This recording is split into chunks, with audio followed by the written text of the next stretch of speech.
सुप्रभात बच्चों। मैं स्मिता मैडम। पिछली कक्षा में कक्षा षष्ठम पाठ 4 अपने पुराने स्कूल को एक श्रद्धांजलि, इसका शीर्षक है। इस पाठ के अंतर्गत राजू एक विद्यार्थी है। वो एक गांव के विद्यालय में पढ़ाई करता था। बहुत ही मेधावी छात्र था। वो 5 वर्षों तक हर वर्ष अपनी कक्षा में प्रथम आता था, लेकिन उनके पिताजी का ट्रांसफ़र शहर में हो गया था, तो उन लोग को गांव का विद्यालय छोड़कर शहर के एक अच्छे विद्यालय में उसका नामांकन किया गया। लेकिन उसके अंदर बहुत घबराहट थी कि पता नहीं शहर का विद्यालय कैसा है, उसे लोग पसंद करेंगे कि नहीं, क्योंकि वो थोड़ा सा शरीर से लाचार था। यानी उसकी जो पाँव की टांगे थी बहुत पतली थी, कमज़ोर थी। इसीलिए उसे लगता था पता नहीं शहर के लोग उसे कैसे उसके साथ व्यवहार करेंगे, तो इस चीज़ की उसमें अंदर घबराहट थी। तो ठीक है, अगले दिन वो विद्यालय के लिए तैयार होता है और आगे बढ़ता है। अगले दिन प्रातः राजू जल्दी ही उठ गया और वर्दी पहनकर तैयार हो गया। आईने में अपने को देखकर सोचने लगा कि वर्दी तो अच्छी लग रही है, हो सकता है स्कूल भी अच्छा हो। फिर भी उससे नाश्ता नहीं किया गया। माता पिता उसके मन की बात समझ गए। उन्होंने राजू को मुस्कुराकर विदा किया। यानी घबराहट के कारण राजू रात भर सो नहीं पाया, विचार करते रहा। तो जल्दी उठ जाता, वर्दी यानी ड्रेस पहन लेता है और आईने के सामने अपने आप को सोचने लगा कि ड्रेस तो बहुत अच्छा है, हो सकता है विद्यालय भी अच्छा हो, वहाँ के लोग भी अच्छे हो।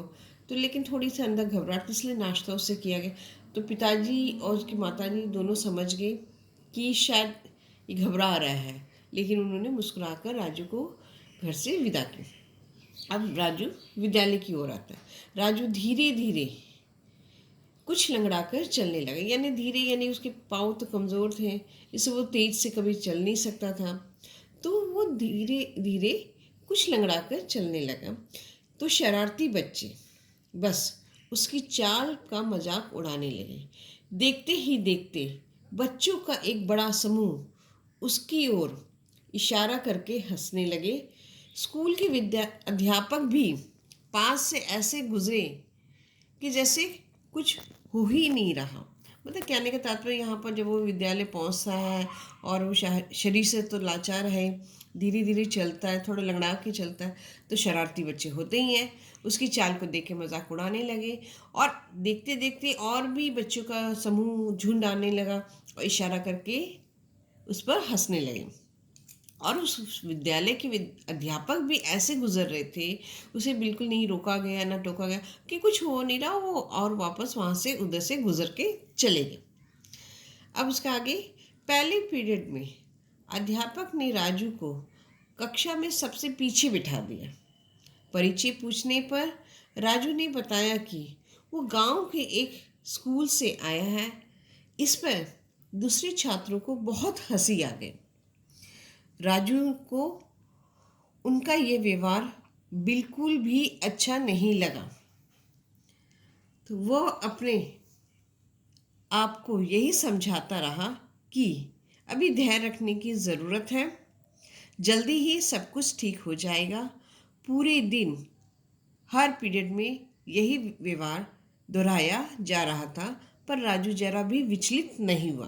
कहने का तात्पर्य ये कि राजू को हमेशा कक्षा की जो सबसे आखिरी सीट पर उसको बिठा दिया और परिचय जैसे भी पूछा जाता था वो कहता था मैं गांव के विद्यालय से आया हूँ। तो सारे छात्र उस पर हंसी उड़ाते कि गांव का विद्यालय क्या होता है, मतलब हम लोग शहर के विद्यालय में अपने आप को बड़ा समझ रहे थे। तो लेकिन राजू में धैर्य थी। वो सोच रहा था कि सब कुछ ठीक हो जाएगा, लेकिन सारे पीरियड में यही हाल रहा, यही व्यवहार दोहराया गया, लेकिन तब भी वो विचलित नहीं हुआ। सच में राजू तो किसी अलग ही मिट्टी का बना हुआ था। मतलब इतनी धैर्यता, पूरा पीरियड, पूरा दिन भर उसके साथ एक ही तरह व्यवहार होता रहा, लेकिन जरा सा भी वो विचलित नहीं हुआ। उसने ये प्रमाणित करने का निश्चय किया कि गांव के स्कूल बड़े शहरों के स्कूलों जैसे ही होते हैं। उस शाम राजू ने अपने माता पिता को कुछ नहीं बताया। उसने राजू से उसके नए स्कूल के बारे में प्रश्न पूछने पर भी वो उनके प्रश्नों पर मुस्कुरा कर रह गया, क्योंकि वो झूठ झूठ भी नहीं बोलना चाहता था।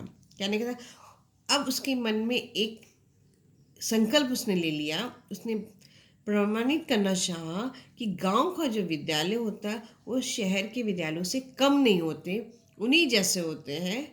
तो इसीलिए उसके अंदर में एक संकल्प आ गया कि ये सारी चीज़ें उनके साथ जो हो रही थी, इसके आधार पर उसने एक संकल्प लिया कि नहीं, मैं इन लोगों को साबित कर दूंगा कि गांव का विद्यालय शहर के विद्यालय से कम नहीं होते हैं। वहाँ भी विद्यार्थी तेज होते हैं, अच्छे होते हैं, व्यवहार में अच्छे होते हैं, हर चीज़ में अच्छे माने जाते हैं। तो शाम के वक्त उनके माता पिता ने उनसे विद्यालय के बारे में पूछा, तो थोड़ा बहुत मुस्कुरा कर रह गए, क्योंकि वो झूठ नहीं बता सकता कि आज उसके साथ क्या हुआ है विद्यालय में। आगे चलते हैं, आगे क्या है।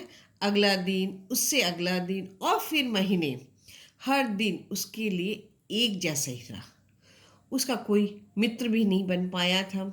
आधी छुट्टी में जब बाकी सभी लड़के खेल खेलते, तो वो कक्षा में ही बैठा रहता। अब तक वो पूरा स्कूल जान गया कि राजू एक गंवार लड़का है और उसे अपने गांव के स्कूल पर बहुत घमंड है। कहने का मतलब कि दिन प्रतिदिन रोज, पूरा महीना, पूरा अगला दिन, मतलब हर महीना करते करते एक ही तरह उसके साथ व्यवहार किया जाता था। उसका कोई मित्र भी नहीं बना था। आधी छुट्टी यानी इंटरवल यानी लंच टाइम, सारे बच्चे लड़के बाहर जाके खेलते थे, वो अपने कक्षा में ही बैठा रहता था, क्योंकि वो खेल नहीं सकता था, उसको पैरों में कमज़ोरी रहती थी, खड़े भी नहीं हो सकता। ऐसे करते करते अब तक तो पूरा स्कूल जान गया था राजू एक गंवार है। तो सब उसे कहते थे वो एक गंवार है, और उसे अपने गांव के स्कूल में बहुत घमंड है, यानी कि वो अपने स्कूल, गांव के स्कूल पर बहुत गर्व करता है, उसे घमंड है, और वो एक गंवार है। तो आगे देखते हैं। तो पूरे विद्यार्थी उसे इस तरह चिढ़ाया करते थे। आखिरकार राजू ने इस स्थिति से निपटने के लिए बड़ी चतुराई से एक योजना बनाई। अब उसने सोचा, उसमें एक संकल्प उसने लिया कि कुछ मुझे तो करना पड़ेगा, कि मेरे गांव को एक गंवार, एक गांव का विद्यालय इस तरह कहा जाता है तो उसे अच्छा नहीं लगता था। तो उसने सोचा कि मुझे एक कुछ योजना बनानी चाहिए। तो उसने क्या किया, कक्षा के अध्यापकों द्वारा प्रश्न पूछे जाने पर उसने हाथ खड़ा करना ही बंद कर दिया। परिणाम स्वरूप बहुत शीघ्र ही अध्यापकों और छात्रों से ने उस पर ध्यान देना बंद कर दिया। राजू यह जानता था कि एक महीने के बाद उसकी वार्षिक परीक्षा होगी, इसलिए उसने घर पर और अधिक परिश्रम किया। आखिर उसे नए स्कूल में ये प्रमाणित करना था कि उसका गांव का स्कूल कोई मूर्खों का स्वर्ग नहीं था। कहने का तात्पर्य यहाँ पर राजू ने एक संकल्प लिया, और उसने अपने जो भी प्रश्न पूछते थे अध्यापक, और हाथ नहीं खड़ा करता था, और धीरे धीरे क्या हुआ, इससे ना अध्यापक भी उसकी ओर ध्यान देना छोड़ दिए, बच्चों ने भी उसकी ओर ध्यान देना छोड़ दिया।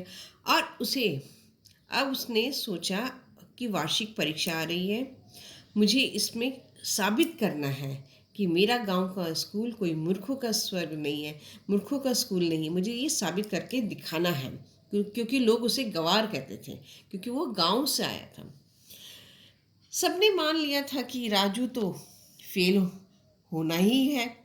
जैसे जैसे समय पास आता गया, सभी लड़के पढ़ाई में व्यस्त हो गए, पर जब भी वे राजू को किताबें लिए देखते तो उस पर हंसने और मजाक उड़ाने का समय निकाल ही लेते थे। कहने का तात्पर्य, अगर राजू के हाथ में किताब रहती थी तो लोग उस पर हंसने लगते थे, लेकिन परीक्षा आ रही थी तो सारे बच्चे भी पढ़ाई में लग गए थे। राजू बहुत धैर्यवान हो गया था। चुपचाप मन में मुस्कुराते ही अपनी पढ़ाई करता रहा। एक सप्ताह में ही वार्षिक परीक्षा समाप्त हो गई। राजू 2 सप्ताह की छुट्टी के लिए गांव वापस गया।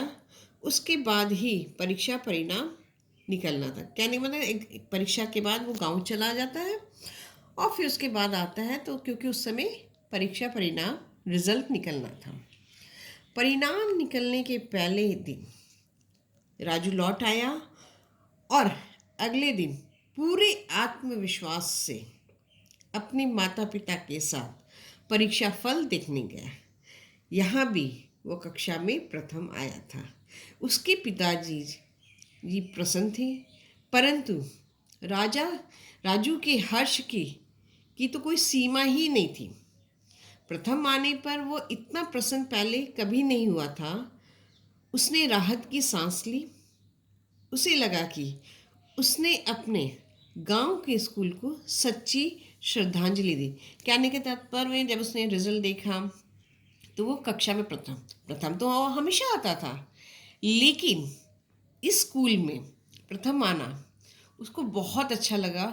उसे लगा कि मैंने अपने गांव के स्कूल को सच्ची श्रद्धांजलि दी, यानी मैंने अपने स्कूल को सम्मान आदर अपने पुराने गांव को स्कूल को मैंने दिया और ये मैंने साबित कर दिया कि गांव का स्कूल कोई मूर्खों का स्कूल नहीं होता। वहाँ भी बच्चे मेधावी होते हैं, वहाँ भी पढ़ाई बहुत अच्छी होती है जितने शहर के विद्यालय में होती है। और यहाँ व्यवहार में और वहाँ के व्यवहार में ज़मीन आसमान का अंतर है। यहाँ बच्चे उस पर हंसते थे, वहाँ उसकी कमज़ोरी पर लोग हंसते नहीं थे। तो बहुत अंतर था और ये उसे साबित करके दिखाना था कि गांव का स्कूल कोई गंवार स्कूल नहीं। और इसी तरह राजू कक्षा में प्रथम आया तो लोग हैरान थे, आश्चर्यचकित थे कि गांव का विद्यार्थी शहर के विद्यालय में कैसे प्रथम आ सकता है। तो यहाँ पर राजू के मन में जो उसने संकल्प लिया था उस संकल्प को उसने पूर्ण किया और अपने पुराने विद्यालय को एक सच्ची श्रद्धांजलि दी। तो बच्चों, ये जो पाठ है मैं तुम लोग को पूरा कर चुकी हूँ। इसे एक बार पढ़ लेना और फिर अगली कक्षा में हम प्रश्नोत्तर की ओर बढ़ेंगे। धन्यवाद।